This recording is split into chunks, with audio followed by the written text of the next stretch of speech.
అందరికీ నమస్కారం. నేను మీ కిరాకార్పేని. కొద్ది రోజుల క్రితం ఆర్కే రోజా వెక్కి వెక్కి ఏడ్చింది. నన్ను ఆ విధంగా అనుచిత వ్యాఖ్యలు చేస్తారా, చాలా బాధగా ఉంది, నా బిడ్డలు ఎంతో ముందే ఇవన్నీ విని భయపడి బాధపడి ఇతర దేశాల్లో చదువుకుంటున్నారని చెప్పింది. కాబట్టి అది అయిపోయిన తర్వాత ఏమైనా మారిందేమో అని జనాలు అనుకున్నారు. నాకు ముందే తెలుసు ఆర్కే రోజా మారదని. మళ్ళీ ఒక సభలో ఏం మాట్లాడుతుందో ఆ మాటలు విందాం. ఈ గాల్లో గెలిచిన గాల్లో కొడుకులు ఎక్కువైపోయినారు రాష్ట్రంలో ఎమ్మెల్యేలు. మీరు తెలుసుకోవాల్సింది రాష్ట్రంలో ఉన్న తెలుగుదేశం పార్టీ జనసేన నాయకులు తెలుసుకోవాలి. ఇప్పుడే అంటే హైదరాబాద్ కు పారిపోయే వాళ్ళు రేపు జగనన్న ప్రభుత్వం వస్తే వీళ్ళు హైదరాబాద్ కాదు అమెరికాకు పారిపోతారు. ఆ రోజు మిమ్మల్ని కాపాడటానికి ఎవ్వరూ ఉండరు. వీళ్ళని నమ్మకం ఈ రోజు కనుక వైఎస్ఆర్ కాంగ్రెస్ పార్టీ వాళ్ళని మీరు టార్చర్ పెట్టినా, కేసులు పెట్టించినా, కొట్టినా దానికి 100 రెట్లు మీకు వడ్డీతో కూడా తిరిగి ఇచ్చేస్తామని కూడా ఈ సందర్భంగా తెలియజేసుకుంటారు. విన్నారు కదా, ఆర్కే రోజా మళ్ళీ గాలిలో గెలిచిన గాలినా కొడుకులు అంటుంది. అంతకుముందు కూడా ఇదే పదం అనింది. ఏరే వాళ్ళు మాట్లాడితేనేమో విక్కి విక్కి మహానటి సావిత్రి గారి లాగా ఆవిడ కూడా పనికిరాదేమో అన్నట్టుగా ముందుగానే అంత గ్లిజరన్ వేసుకొని సాక్షి డిబెట్టే కాబట్టి అంతా ప్రిపేర్ అయ్యి ఆడడం జరిగింది. మారిందని జనాలు అనుకున్న లోపల మళ్ళీ డోసు పెంచింది. అంటే జగన్మోహన్ రెడ్డి నీకేం కాదమ్మా, నువ్వు అలానే మాట్లాడు, మన సంస్కృతి సాంప్రదాయం వైఎస్ఆర్సీపీ తరపున కరెక్ట్గా పాటిస్తూ ఉండావు, అది మన పండగ, బూతులు అనేది మనకు పెద్ద పండగ, మరో సంక్రాంతి లాంటిది, కాబట్టి నువ్వు డోసు పెంచు, నీకు హోమ్ మినిస్టర్ ఇస్తా అని చెప్పినట్టున్నాడు. కాబట్టి మళ్ళీ గాల్లో గెలిచిన గాలినా కొడుకులు ఎక్కువైపోయినారు అని చెప్పడం జరిగింది. ఈ మాటలే కాదు, గతంలో ఆర్కే రోజా మాట్లాడినటువంటి మాటలు కూడా నేను ఒకసారి చదివి వినిపిస్తాను, చూడండి. ఇప్పుడేమో గాల్లో గెలిచిన గాలినా కొడుకులు అనింది. అంతకుముందు గాలినా కొడుకు, ఆడంగి నా కొడుకు, ఎవడో లా డాష్ డాష్ గాడు, లా డాష్ జా కొడుకు, పిత్రే నా కొడుకు, నీచ్ కమీన్ పక్కన ఉండి పక్కలు వేసే నా కొడుకు. ఎంతోముందు మాట్లాడిన మాటలు, ఈరోజు మాట్లాడిన మాటలు. ఏమన్నా బుద్ధి వచ్చిందా రోజా కంటే? ఏమాత్రం కూడా బుద్ధి రాలేదు. నువ్వంటే మహిళవైపోతావు, నిన్ను ఎవరైనా అంటే అవతల పార్టీ ఓడిపోతుంది, మహిళని అన్న ప్రతి ఒక్కరూ అనుభవిస్తారు. కాబట్టి నువ్వు ఇలానే ప్రొసీడ్ అయిపో, నీ ప్రోగ్రామ్ని ఇలానే ముందుకు తీసుకెళ్ళిపోవని జగన్మోహన్ రెడ్డి అండుకో చెప్పినట్టున్నారు. ప్రజలందరూ చూస్తూ ఉండగా వెనక్కి తగ్గకుండా ఆ మాటలు మాట్లాడడం జరిగింది. ఇదే రోజా నేను అడుగుతున్నా, రోజా మీద ఒక ఆత్మకథ రాసిన, బయోపిక్ చేసిన ఎలా ఉంటుంది? ఈవిడ మదర్ తెరీసా లాగానో డొక్కా సీతమ్మ గారు లాగానో ఫీల్ అయిపోతుంది. వైఎస్ఆర్సీపీ తరపున ప్రజలకేదో సాయం చేస్తున్నట్టు గొప్ప వ్యక్తిలా భావిస్తుంది. తెలుగు భాషలో ఉండే బూతులన్నింటినీ తీసుకొచ్చి ఒక తెల్ల కాగితం మీద రాస్తే అదే రోజా ఆత్మకథ. ఎవరైనా మహానుభావుల ఆత్మకథ రాస్తే అన్నం పెట్టారు, ఆదుకున్నారు, స్వచ్ఛందంగా పనిచేశారు, తన సొంత ఆస్తి మొత్తాన్ని పేద ప్రజలకు రాసిచ్చారు, ఇలాంటివి ఉంటాయి ఆత్మకథలో. కానీ ఈవిడ ఆత్మకథలో మాత్రం బూతులు తప్ప ఏమీ ఉండవు. అది ఆర్కే రోజా ఆత్మకథ. ఆర్కే రోజా మీద బయోపిక్ తీస్తే ఎలా ఉంటుంది? అది బయోపిక్ కాదు, భయం పిక్. ఈరోజు నేను ఆర్కే రోజాని స్వతహాగా ఒక మాట మాట్లాడుతున్నా సూటిగా. నీకు దమ్ముంటే ఈ భారతదేశంలో ప్రపంచంలో కూడా ఎవరి బయోపిక్ చెయ్యాలన్నా, ఎవరైతే ఇప్పుడు ఫర్ ఎగ్జాంపుల్ సావిత్రి గారిది కీర్తి సురేష్ గారు చేశారు, ధోని గారిది ఆ ప్లేస్లో సుశాంత్ సింగ్ రాజ్పుట్ గారు చేశారు. నీ బయోపిక్ తీయాలంటే నువ్వు తప్ప ఆ పాత్రకి ఇంకెవరూ సూట్ అవ్వరు. రోజా నీకు బడితో పూజ అనే బయోపిక్ తీయాల్సి వస్తే నీ క్యారెక్టర్ నువ్వే చేయాలి, ఇంకెవరూ ఆ సాహసం చేయరు, అన్ని బూతులు ఎవరూ మాట్లాడలేరు. ఫర్ ఎగ్జాంపుల్ నీ సహచర నటీ నటులు ఉన్నారు, నీకు ఇండస్ట్రీలో బాగా సర్కిల్ ఉంది, తమిళనాడులో కూడా సర్కిల్ ఉంది, భారతదేశ వ్యాప్తంగా 100 పైకి చిలుకు సినిమాలు చేశావు.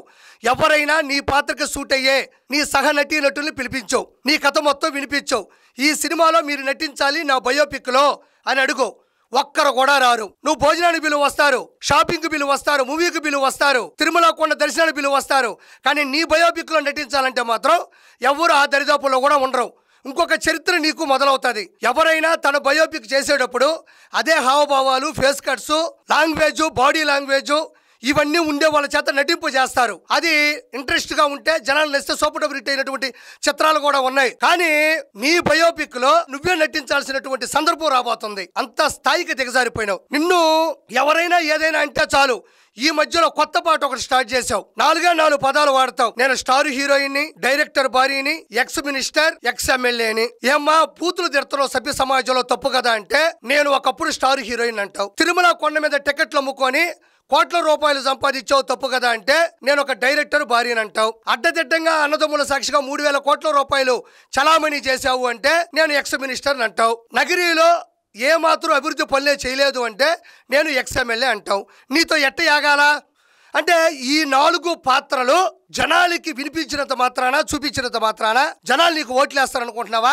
ఈ పాత్రలు కాదు, నీకు రానున్న రోజుల్లో ఇడ్లీ పాత్ర మిగులుతుంది. రోడ్డు పక్కన చిన్న బండి పెట్టుకొని ఇడ్లీ పాత్రతో ఇడ్లీ అమ్ముకోవాలా, చట్నీ చెన్నై సాంబార్ వేసుకొని మాట్లాడేటువంటి నీ భాష ద్వారా ఇదే నీకు శాశ్వత శిక్ష ప్రజలు విధించబోతా ఉన్నారు. నాకు ఇంకోటి అర్థం కాదు ఆర్కే రోజా, మాటికి వస్తే ఈవీఎంలు అంటావు, కాసేపేమో అదృష్టం అంటావు, కాసేపేమో గాలికి గెలిచారంటావు. ఈవీఎంలా, అదృష్టమా, గాలికి గెలిచారా? ఒక క్లారిటీ ఇవ్వు. నీకు మానసిక రోగివు నువ్వు, నీ మానసిక స్థితి బాగోలేదు, నీకు స్టెబిలిటీ లేదు, మాట మీద నిలబడే అవకాశమే లేదు. నీకు దండం పెడతా, ఎర్రగడ్డలో జాయిన్ అవ్వు. ఎర్రగడ్డలో జాయిన్ అయినా మరో బోరుగడ్డ, ఎర్రగడ్డలో జాయిన్ అయినా మరో బోరుగడ్డ. బోరుగడ్డకి ఏమాత్రం తక్కువ కావు. నీ భాష, నీ బాడీ లాంగ్వేజ్ బోరుగడ్డని ఎలా మాట్లాడుతున్నాడో అంతమించి రెట్టించిన ఉత్సాహంతో మాట్లాడుతూ ఉండవు. తర్వాత ఎక్కడోళ్ళు అక్కడ దాక్కోవాలా. గెలిచిన తర్వాత 1 year నువ్వు చెన్నై బోర్డర్ దాటి ఆంధ్రాలోకి రాలా. దాక్కోవడం గురించి నువ్వు చెప్తున్నావు. అన్న యలహంక ప్యాలెస్కి వెళ్తాడు హెలికాప్టర్ ఎక్కి, అక్కడి నుంచి బయటకు కూడా రాడు, ఇక్కడ ఉంటే ఎవరు అరెస్ట్ చేస్తారో అని దాక్కునే దాని గురించి నువ్వు చెప్తున్నావు. అసెంబ్లీకి రా అంటే ఆ దరిదాపులకు కూడా రాడు, దాక్కునే దాని గురించి నువ్వు చెప్తున్నావు. కొడాలని ఇప్పుడు కూడా గుడివాడకు రాలా, WWFలో ఉండే ఇంత పెద్ద బెల్ట్ వేసుకొని తిరుగుతున్నాడు. పేరుని నాని ఏమో ఎక్కడికి వెళ్ళాడో కూడా తెలియదు, దాక్కున్నాడు. దాక్కోవడం గురించి నువ్వు నీ జగన్మోహన్ రెడ్డి అండుకో మాత్రమే చెప్పాలా. తర్వాత ఏదో మాట్లాడుతూ ఉండవు, వడ్డీతో సహా చెల్లిచ్చేస్తామంటున్నావు. నీకు నిజంగా దమ్ము ధైర్యం ఉండి నువ్వు ఇప్పుడు చెప్పే మాట మీద నిలబడాలి అనుకుంటే 14 లక్షల కోట్ల రూపాయలు అన్న అప్పు చేశాడు ఆంధ్రప్రదేశ్ మీద. దానికి 1,000 కోట్ల రూపాయలు చంద్రబాబు నాయుడు గారు వడ్డీ కడుతున్నారు. ఇప్పుడు చెప్పావు కదా, వడ్డీతో సహా తిరిగి చెల్లించేస్తామంటున్నావు కదా. ఈ 14 లక్షల కోట్ల రూపాయలు అసలు, దానికి గట్టిన 1,000 కోట్ల రూపాయలు వడ్డీ తిరిగి అన్న చేత చెల్లించేసి నువ్వు నిజంగా మాట మీద నిలబడే వ్యక్తిత్వం ఉన్న స్త్రీవి అయితే రాష్ట్రంలో ఉండే అప్పులకు సంబంధించిన వడ్డీతో సహా తిరిగి చెల్లించేటువంటి అవకాశాన్ని అన్నకి కల్పించు. గాలి నా కొడుకులు, మరి మనం కూడా గెలిచాం కదా 11 సీట్లు. గాలి నా కొడుకులు అంటున్నావు, మరి అన్న కూడా నేను అనట్లేదు, ప్రజలు అడుగుతున్నారు. గాలికి గెలిచిన గాలి నా కొడుకులు అంటున్నారు కదా. మన వైఎస్ఆర్సీపీ పార్టీలు కూడా 11 మంది గెలిచారు, అందులో పులివెందుల శాసనసభ నుంచి అన్న కూడా గెలిచాడు. మరి నా గాలి నా కొడుకు అంటే మరి అది ఇది అన్న కూడా అని అంటున్నారు. నేను అడగట్లా, ఎందుకంటే నువ్వే అన్నావు కాబట్టి. ఇంకోటి, గాలి నా కొడుకులనే గాలి భానుప్రకాష్ నాయుడు గారి చేతిలో 45,004 ఓట్ల తేడాతో ఓడిపోయినావు. ఆ గాలి భానుప్రకాష్ నాయుడు గారు నీ గాలి తీశాడు, నీ తిత్తి తీశాడు. ఈ గాలి నా కొడుకులు అనబట్టే కదా మన ఫ్యాను అయ్యా తిరుగుతుంది ఫ్యాను అని పాట పాడుతూ ఉన్నాం. ఫ్యాను తిరిగితే ఏం రావాలి? గాలి రావాలి. మరి 151 స్పీడ్తో తిరిగేటువంటి ఫ్యాన్ ఉన్నటువంటి గాలి 11 సీట్లతో 11గా పరిమితం అయ్యి గాలి ఎందుకు ఆగిపోయింది? ఇలా గాలి మాటలు మాట్లాడే, ఇలా గాలి నా కొడుకులు అనబట్టే వైఎస్ఆర్సీపీ ఫ్యాన్ ఆగిపోయి గాలి ఆగిపోయింది. కాబట్టి ప్రత్యేకంగా నీ గురించి చెప్పక్కర్లేదు.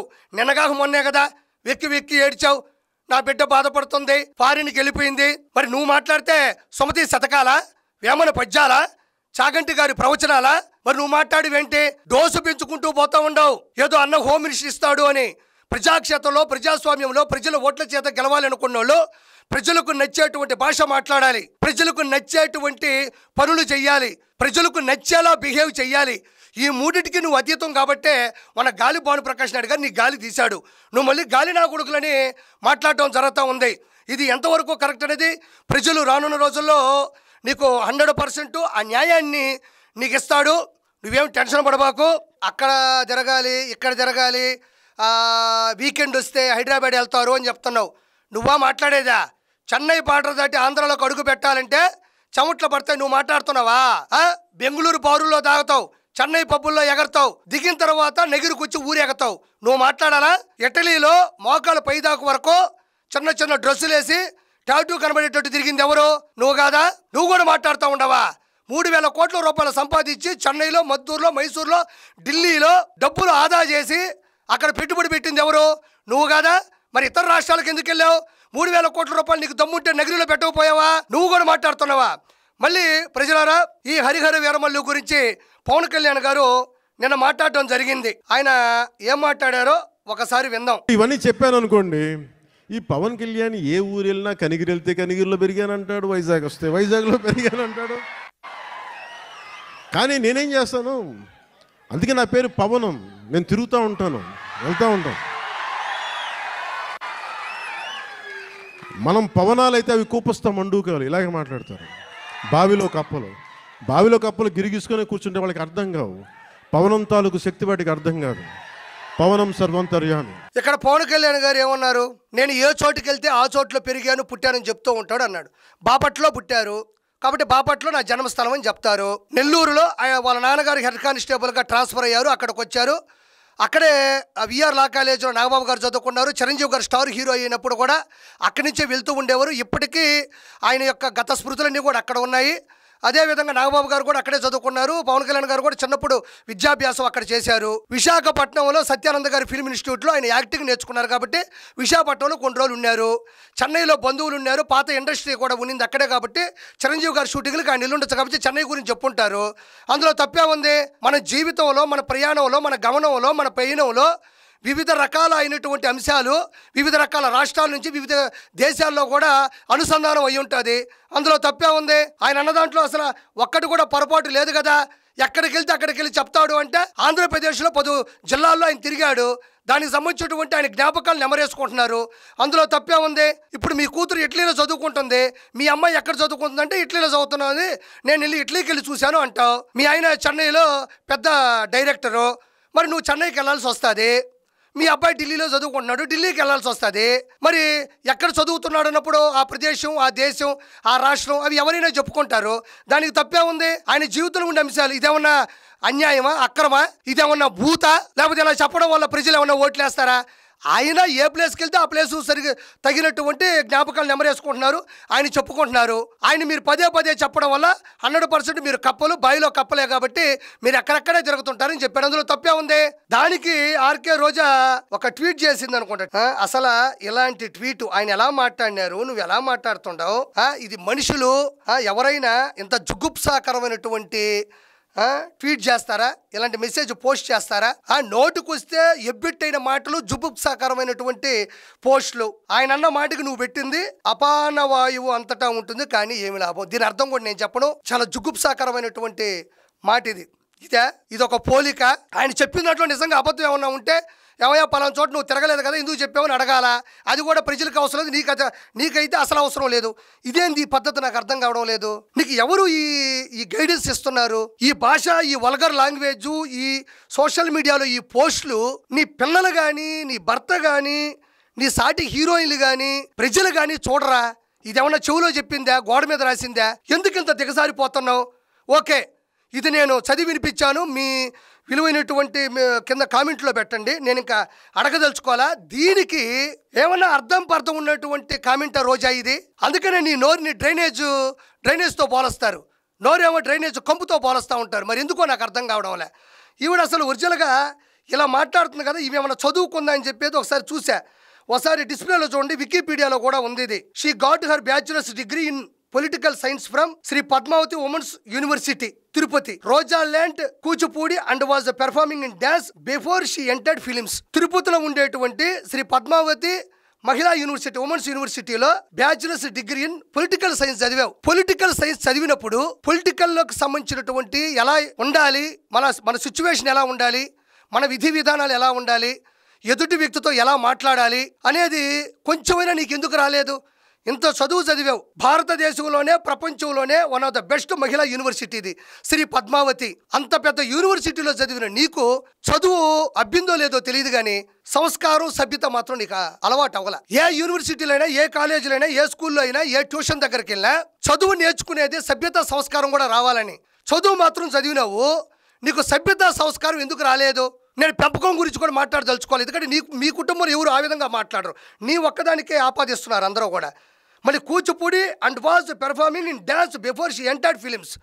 కూచిపూడి అన్నా కూడా భారతీయ సాంప్రదాయానికి సంబంధించినటువంటిదే కదా. ఆ సాంప్రదాయం ఒక కూచిపూడి డ్యాన్స్ చేసేటప్పుడు ఒక మహిళని, ఒక దేవతలు ఆరాధించే పొడమి ఇది. అక్కడ వచ్చేటువంటి పద్యాలైనా, పాటలైనా, వాటికి సంబంధించిన మిగతా శ్లోకాలైనా ఏదైనా కావచ్చు, ఆ నోరే ఈ గబ్బు నోరుతో మాట్లాడుతుందంటే ఆ కూచిపూడి యొక్క పెర్ఫార్మెన్స్కి ఏముంటుంది? కూచిపూడే పద్మావతి ఉమెన్స్ యూనివర్సిటీలో నువ్వు పొలిటికల్ సైన్స్ చేసావా? ఇది చెప్తే ఎవరైనా నమ్ముతారా? ఆ యూనివర్సిటీకి కలంకంలో ఉండవే నువ్వు. ఎప్పుడు నేర్చుకుంటావు ఇవన్నీ? నోరు తెరిస్తే బూతులు, నోరు తెరిస్తే అబద్ధాలు, సాటి మహల్ని కించపరుస్తుంటే డ్యాన్సులు వేయడాలు, సొంత పార్టీ నుంచి అంటే ఫస్ట్ అమ్మలాంటి పార్టీ నుంచి బయటకు వచ్చి దాన్నే దూషించడాలు, చంద్రబాబు నాయుడు గారిని అన్యాయంగా అరెస్ట్ చేస్తే స్వీట్లు పంచడాలు, బాణాసంచాలు పేల్చడాలు, డీజే సాంగులకి డ్యాన్స్ వేయడాలు. నువ్వు కూడా మాట్లాడుతూ ఉంటే జనాలు నిన్ను ఏమనుకుంటారు? కాబట్టి నీ కెరీర్ ముగిసిపోయింది, నీ చరిత్ర అంతమైపోయింది. నీ ఆత్మకథ అంటేనే తెల్ల కాగితం మీద తెలుగు రాష్ట్రాల్లో ఉండే బూతులని రాయడం, నీ బయోపిక్లో నువ్వే నటించాల్సి వస్తుంది. నిన్నెవరు ఇంకా పట్టించుకోరు. ఖచ్చితంగా రానున్న రోజుల్లో నువ్వు మూల్యాన్ని సమర్పించుకుంటావు. ఎవరైతే ఆడవాళ్ళని కించపరుస్తారో వాళ్ళు నాశనం అయిపోతారు అన్నట్టే, ఆడవాళ్ళని పరుస్తున్నప్పుడు సాటి మహిళ కూడా ఎలా ఎంజాయ్ చేస్తుంటే కూడా మూల్యాన్ని సమర్పించుకుంటారు. గుర్తుపెట్టుకో రోజా, నీ పతనం ఎప్పుడో మొదలైపోయింది. 2029లో అన్న అంతమోపోతున్నాడు. లిక్కర్ స్కామ్ 3,500 కోట్ల రూపాయల లిక్కర్ స్కామ్లో 11 మంది అరెస్ట్ అయ్యారు, రిమాండ్కి వెళ్ళారు. నెక్స్ట్ అత్యంత అంతిమ లబ్ధిదారుడు అన్నే. అన్నెళ్ళిన తర్వాత మీకు దిక్కు దిశానం కూడా ఉండదు. కాబట్టి ఇకనైనా మారు అని నేను అన్నాం. ఇకనైనా నీకు జీవితం లేదని తెలుసుకో. Good bye.